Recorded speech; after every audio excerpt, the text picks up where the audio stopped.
You ever notice how tired you are? Not sleepy tired, soul tired.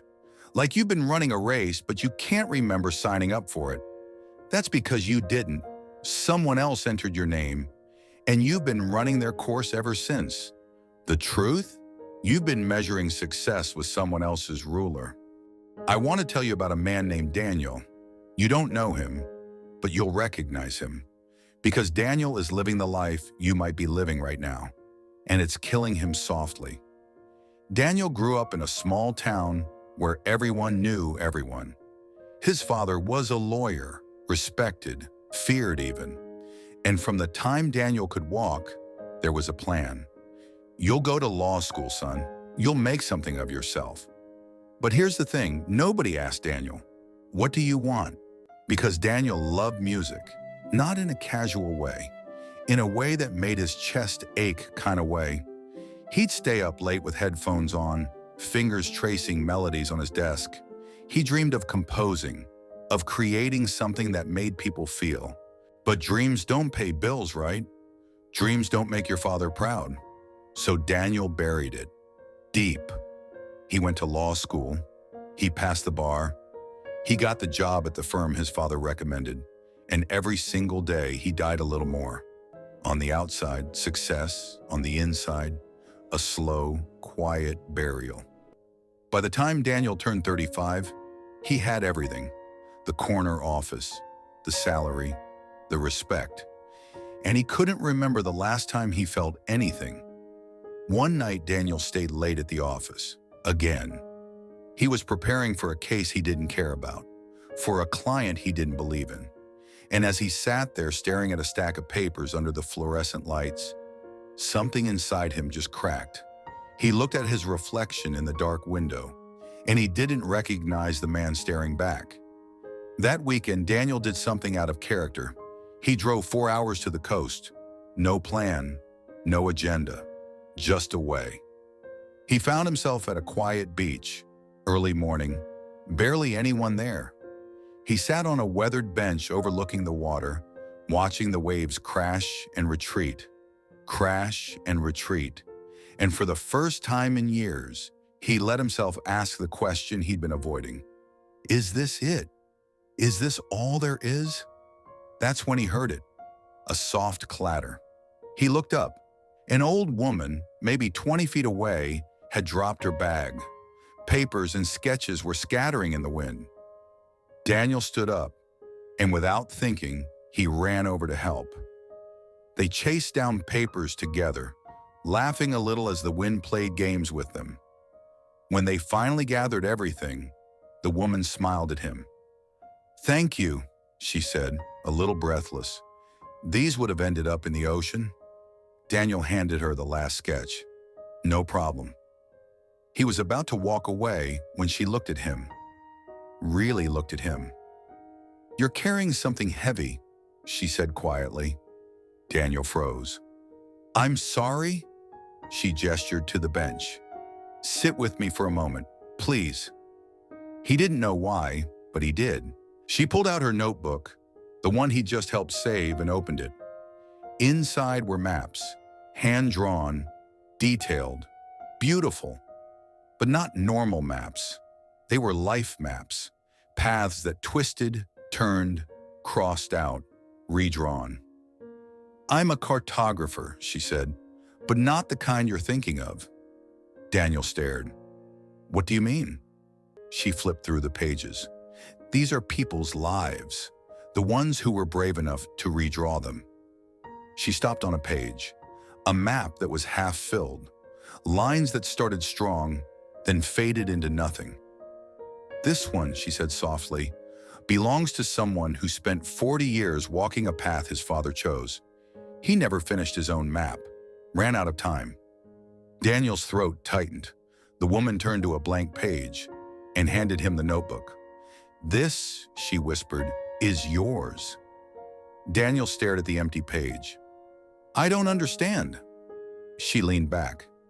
"Most people never draw their own map. They follow someone else's, their parents, societies, their fears. They spend their whole lives coloring inside lines someone else drew. and they wonder why they feel lost. Daniel's hands trembled. But what if I choose wrong? What if I fail? The woman looked him dead in the eye. You're already failing. You're failing yourself.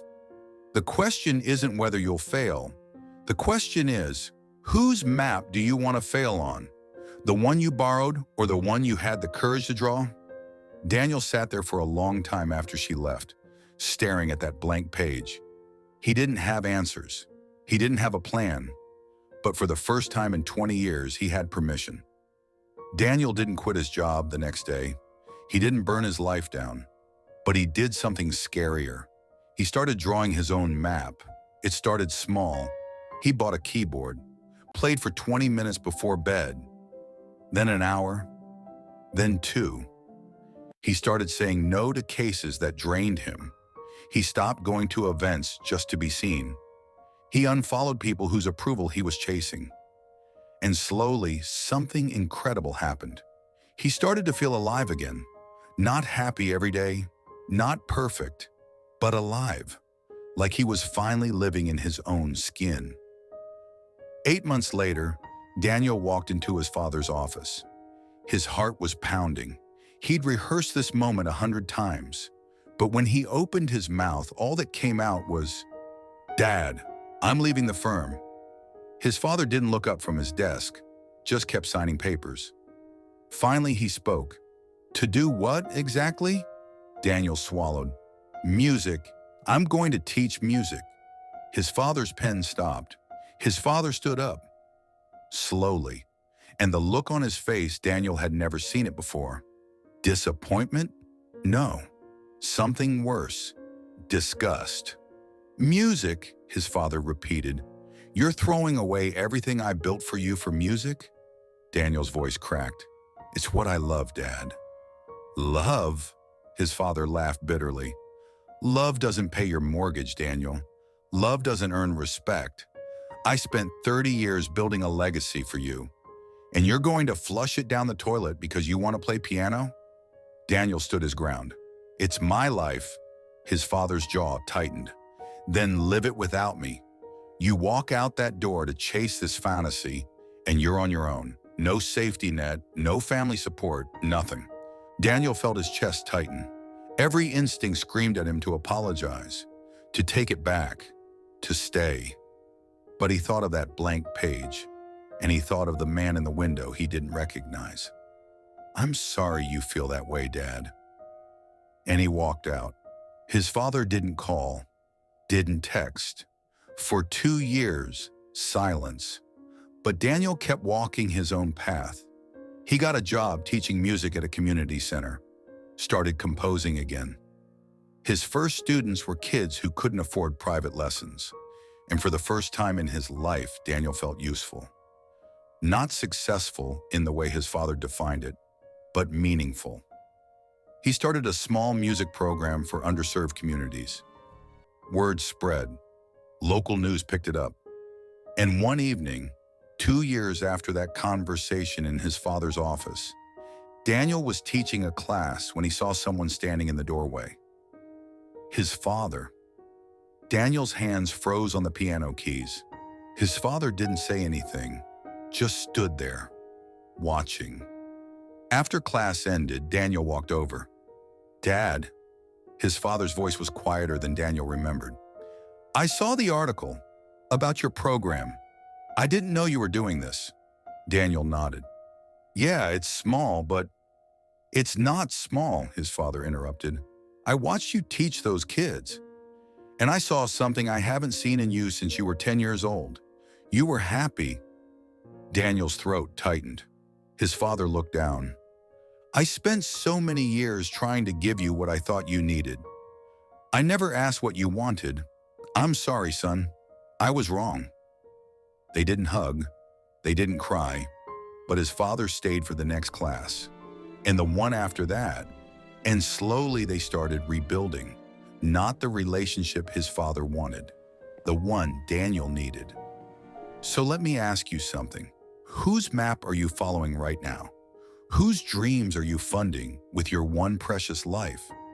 You think you're being responsible, realistic, practical. But what if you're just being obedient? Daniel lost his father for 2 years. That was the cost of choosing himself. But you know what the cost would have been if he didn't? His entire life. Here's what I know. The people who truly love you, they'll come back. Maybe not today, maybe not tomorrow, but when they see you alive, truly alive, they'll understand. So stop waiting for permission. Stop waiting for the right time. Stop waiting to feel ready. Pick up the pen and start drawing your own map, even if your hand shakes, even if the first lines are messy, even if people don't understand. Because the only failure that matters is never trying to live your own life at all. If this hit you somewhere deep, share it with someone who needs to hear it. Subscribe because we're just getting started. And remember your map, your rules, your life. Now go draw it.